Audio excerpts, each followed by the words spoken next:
Hello and welcome to the One Life Church devotional series where we cover the entire Bible in 20 months. Now today's readings are Numbers 4 and 5. And in Numbers chapter 4 we see the tribe of Levi being enlisted for work, some serious work. Now behind me, this is my bedroom window, last night 9:30 I saw the whole sky had turned orange. There was a massive grassland fire sweeping towards some houses here. Made a couple of phone calls, and in a few moments, I was there with about 20, 30 other men fighting this fire.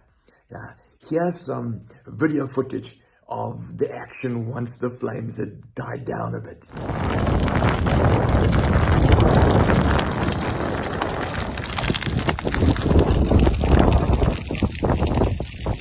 So a couple of guys trying to fight a wildfire are pretty hopeless, aren't they?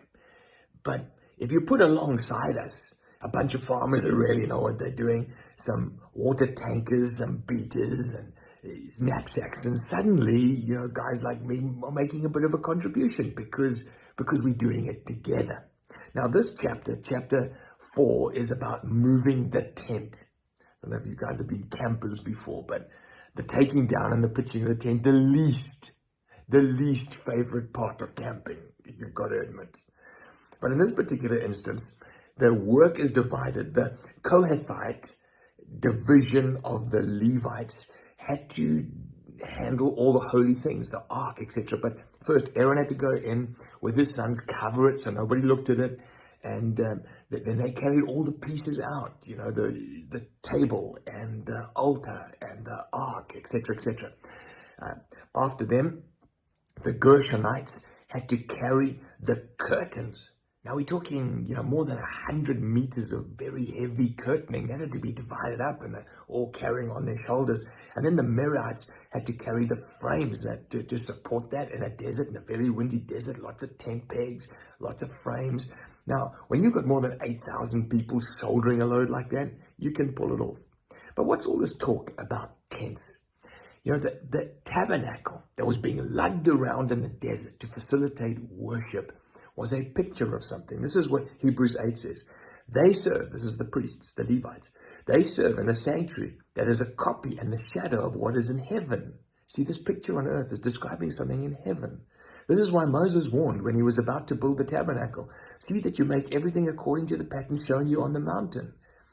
But in fact, the ministry Jesus has received is as superior to theirs as the covenant to which he has mediated is superior to the old one, since the new covenant is established on better promises. So, you see, this is what we see in the desert is a picture of what's going on in heaven.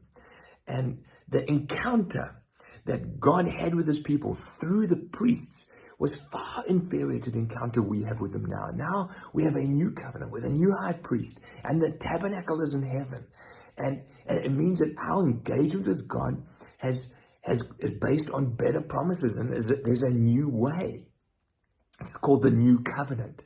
A couple of verses on in Hebrews chapter 88 says, and this is the terms of the covenant. I'm going to write my laws on their mind and in their heart, and I will be their God, and they will be my people. And no longer will people have to say, know the Lord, or someone have to teach his neighbor saying, know the Lord, because they will all know me from the least to the greatest. And he says, and then I'm going to forgive their sin. I'll remember it no more. Wow, that's the covenant we have now with God. No more lugging things around in the desert. No more setting up of ceremony. Why? Because the priest, the great high priest Jesus, has organized for us to be in his presence.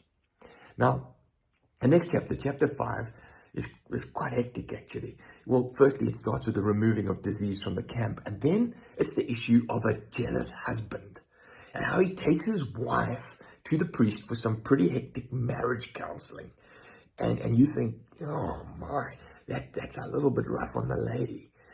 Remember, this is the picture in the Old Testament. And now we're living in a new dispensation. And even marriage, covenantal marriage, comes into this new dispensation in a whole new way. Husbands are to love your wives as Christ did the church. And one of the things that Christ did with his church, he didn't get, angry with her when she was unfaithful. No, he loved her even though she was unfaithful. And so I trust as you read these texts, you see them as a picture of the new dispensation that we are in now.